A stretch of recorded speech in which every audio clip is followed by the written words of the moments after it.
And this afternoon, the Driver and Vehicle Licensing Authority, DVLA, is asking all ride-hailing apps to halt the collection of the digital transport levy. It follows a series of concerns being raised by stakeholders.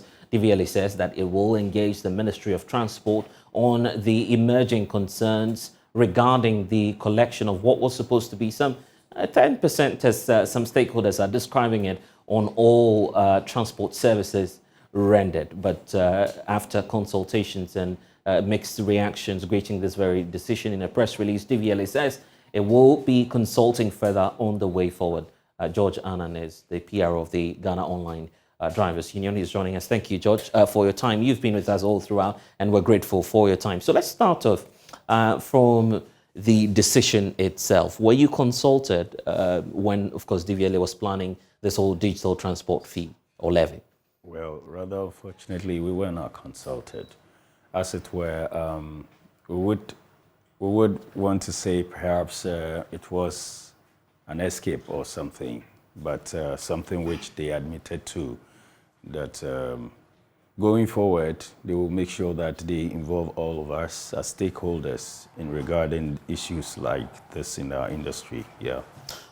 And now, of course, the directive is that they are suspending the collection itself, but that does not take away the fact that in the future, you may have, one way or the other, the digital transport fee or levy come up again. What's your proposal in terms of how DVLA and the Ministry of Transport should be approaching this very levy? That's a big one. And do you want it totally scrapped, or what would do you want it reformed in terms of the reformed, as it were? They have good intentions, okay, for implementing such a levy, but then without proper consultations and collaboration, we may not achieve that goal. So for us, we hope that after the collaboration that we ought to have as all parties involved, the drivers, if we do not go out there, as in go and work, they will not, be able to generate that income or that money or that levy. So we are looking forward to that once we are engaged in this collaboration thing, we should get a positive result. And it shouldn't be scrapped. Right. Because, as it were, I said there are good plans in there for the security, safety, and other benefits for the drivers. And it's going to go a long way to help us. So we think we support the idea. But okay, so for the idea, in terms of what the levy will be used for, you support the idea, except that the amount is what you're challenging? No, our point is that whatever the amount or the figure is, we should be consulted. We should be, involved in policing it, in monitoring it, so that within the certain space of time, we should be able to know that, yes, it has yielded something of which government can use that in supporting our industry. So we do not have issue with, let's say, the amount itself. The issue has been with the app operators. When they issue some amounts like that, we feel that it's a whole hefty or heavy thing burden on us. The commission is already there. They are taking a percentage of commission. After that, they are taking this booking fee. Then we are slapped also with this digital transport fee. So as it were becoming a problem, we couldn't, hold it. So once that it has been put on hold, it's to allow integration, proper integration, you understand, from various parties and then the system itself. Then we'll be good to go. What experiences do you have as this ride-hailing app users that you would want incorporated into this digital transport levy? Come again with that. In terms of your service that you render, of course, you were talking about the fact that the plan for the levy and what it will be used for will cater for some of your needs, including security, as you're talking about. Yes. Which one of them is paramount to you in terms of the consideration of this levy? Well, the security aspect, it's one of the features on the app. Yeah. So that you press a panic button, you should get quick response in case of a rider being attacked or a driver being attacked. Because of the nature of our job, people work into the night just for service. They want to work, but we shouldn't suffer the consequences of these things. It has been informed. I mean, the government or DVLA has been reliably informed that this is a security threat to us, and therefore they have decided to work on that. And in fact, personally, I've hosted some of your colleagues who've raised concerns about how you're attacked at night and the security agencies are not able to come through to help you. Is it the case that there's still a surge in the attack, or perhaps it's come down now? What's been the developments after the initial concerns you raised about security and where we are now, prompting the need for this digital transport levy? Would you say that the attacks have gone up or down? The attacks, they are not zero out, or they are not gone entirely. For some time now, we haven't had any recent development attack.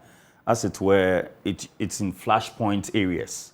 So we avoid going to such places like Teshinogwa, okay, towards the beach side. But we hear little spots of these things happening in other areas. All right, but we want it entirely to be secured, so that when you are working, you know that you are safe. Okay, at the panic button, it should be rapid. It shouldn't be slow. It goes to the control room, blah, blah, blah, then they will now route it to the nearby police station for them to come. Or it's not that, effective and good. The application itself that will be used now, have your members apprised themselves with the application? I mean, looking at, for instance, the test run and what it involves. Have you seen it as a leadership, or have your members tried, and tested, this whole system? What has happened in terms of the usage of the application itself? What you are seeing now is the levy that has been added to the the service charge. As in, at the end of the trip, that's what you see. But actually, for us to test run it, we are saying that the government or DVLA intends to fully integrate by the second week of May.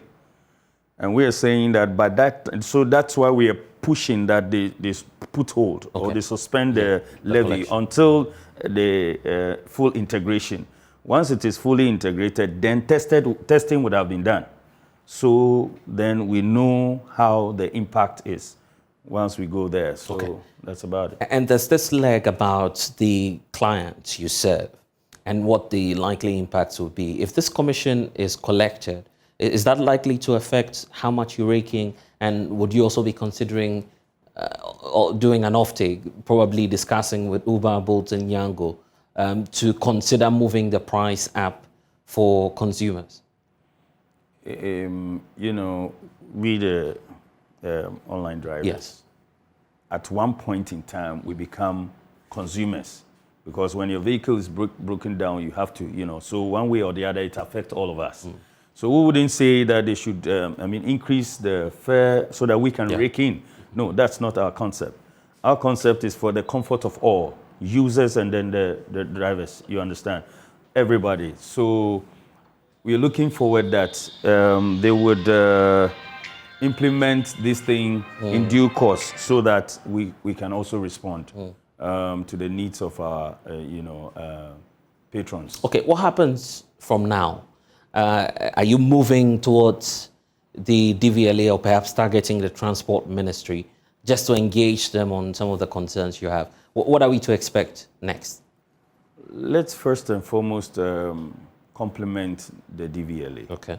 It shows that they are a listening government or a listening authority for that matter. And so they've put hold on the service fee or the charges. So going forward, all that we are saying is that, yes, until the due date is up for full integration, that is where we all have a stake in it, and then we make sure that everybody is comfortable with it. So DVLA has put hold on the charges, okay, and we are good to go for now. So it's a breather for us that everybody and then the users all are comfortable for now. so that we can embrace it in full time when it's unfolded. Okay, then. You have the message for those who are watching us and perhaps those who use your services. What would that be? They should continue using the service, just that the app operators usually should also have us in mind when they have to put up all these things, that we are stakeholders. If we do not go and work out there, they cannot also, generate anything for themselves and then for anything. Users should keep on using, subscribing to these things, because the Ghana Online Drivers Union, which is GODU, they made a move for government to also pay heed to, or DVLA as authority pay heed to. So they should keep counting on the union that they are reliable enough, and then they can put everything that needs to be put, for their comfort. Okay, but you're set to engage DVLA and the Transport Ministry on your concerns. Yes. Have you written to them already? We have issued, we haven't written to them, but we have issued, what do you call it, a communique out there, an official letter indicating, this is general to the media. Right. Yeah, but we are yet to take those steps as well.